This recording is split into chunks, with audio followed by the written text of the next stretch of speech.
Hello, it's Angel here. Welcome to the channel.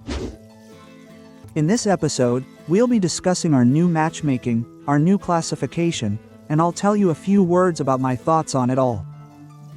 Before we go any further, I'd like to remind you to leave a thumbs up and subscribe if you haven't already. If you appreciate this content more, you can become a supporter of this channel, for which I thank you in advance. A few words about matchmaking itself, as I've seen many people surprised that, for example, a 10 billion alliance like OPB from server 172 can't be in a TA because they're too weak. But the truth is, OPB is much stronger than many kingdoms with, for example, 12, 14, or even 16 billion power. So, if someone only looks at power, and if matchmaking were based on power alone, well, there's no point kidding themselves. Let me use our VP22 example to illustrate this. We really do have quite a bit of power for us. However, we have tier 4 players in our ranks, players who have just opened tier 5/5s, they have 1 legion, maybe tier 5/5, so our power comes primarily from buildings, right? And for example, with an alliance that has similar power to us in this power ranking, like Vikings. If they don't have tier 4 players, but their alliance is made up entirely of tier 5 players, then obviously, despite equal battlefield power, they would have a much greater advantage, so we definitely can't look at power alone when ranking these ranks. For example, with Ben, we also consider activity, which is expressed as a percentage, but there's a catch you should be aware of. Let's say we have a player with VP22 who has 100 million power and has earned 13 million merits. Then their activity is 13%. But if on the other side of the opponents there's a player who has also earned 13 million merits but has 200 million power, their activity will be around 7%. And even though the player with VP, who is weaker and had more activity, contributed 13% of the activity, they actually did the same on the KVK map, killing the same number of units. The difference is that the activity of the stronger player will be lower in this table. So this activity percentage table also doesn't fully reflect the contribution someone made on the KVK map. While the player's activity percentage is certainly nice to measure a given player's activity, it doesn't fully measure the impact a given player has on KVK. So I still believe that pure merit, the sheer amount of contributions a given alliance has made, is more important than power. There are many more factors taken into account in this table. Power is, of course, also one of them, one of those factors, but we also have defeated units, we have units killed. This is, of course, referring to garrison combat, for example. And we have mana used, which is a very important factor when looking at a given kingdom's activity. Because let's be honest, if a kingdom heals significantly more with mana, then it probably has an advantage, right? It should probably win against a kingdom that doesn't use much mana. Of course, if their power is similar. Because here, too, we can fall into the trap of a kingdom with players who have 70 million power. A player with 70 million power will likely need to use a lot of mana to fight against players with, say, 200 million. And a player with 200 million won't need to use any mana at all to defeat a player with 70 million power.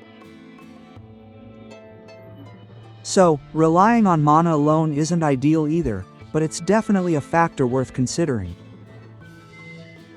For example, in chat, we might notice players complaining about being given a higher rank than they should have because their power is low.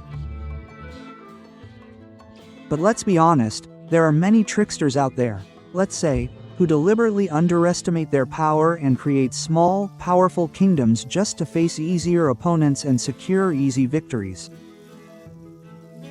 So let's hope that the current matchmaking will select those kingdoms who deliberately underestimate their power and create small alliances with players of 150, 200 million power. They'll be facing stronger opponents, not weaker ones, not those 4-tiered players, so that this game makes sense for tier 4 players as well. So let's hope the matchmaking will be good. As for VP22's position, we're in 38th place overall on the servers, and I think we should be around there. Of course, it'll never be perfectly even. We'll never meet a perfectly equal opponent, but if that opponent is relatively at our level, then every KVK should definitely be fun. The only problem you might have with matchmaking, I think, is that there will be a top tier.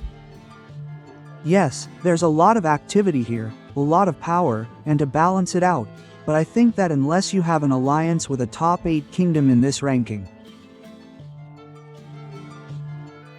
your matchmaking should be relatively well done.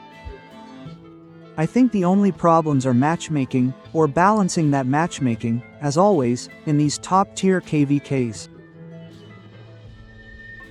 Well, taking VP2 as an example, I'll tell you this.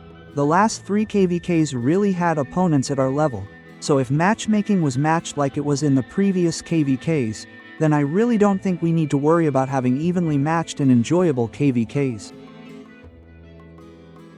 And I think that's what we should be mainly concerned about here, and I'm very glad they're not just focusing on power, because thanks to that, alliances like ours, which give T4 players a chance to play relatively actively, can exist. Yes, thanks to that, such alliances can exist, and new players can have some pretty cool KVKs. You know, if KVKs were based solely on power, we're already seeing such a selective approach that many alliances won't let a player in unless they have, say, 150 million power or X amount of merit. And I think that for the good of the game, an alliance like ours should also exist. So, I'd say we're relatively active, but we don't overdo it by spending 20 hours a day, and I think we're actually having a really good time here. I think everyone who was here for the last 3 KVKs had a really good time.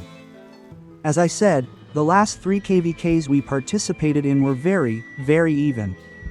There were no imbalances in matchmaking, so overall, I'm optimistic about this classification, because, as I said, power alone shouldn't be taken into account, but also the number of strong angles and a host of other factors, which, hopefully, the developers have taken into account. They wrote here that they take into account the power of heroes, artifacts, legions, buildings, and research. They also take into account pets, the number of units healed for resources, probably the total, and perhaps the total with those healed for elixirs. So this is certainly a huge factor when choosing opponents. I don't really understand why many people are surprised that some alliances with high power, for example, server 647, have 14 billion power. But their activity is low.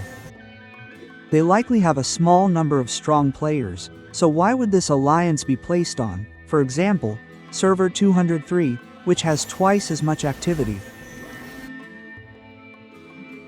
Despite theoretically equal power, it's clear that this server wouldn't stand a chance against server 203.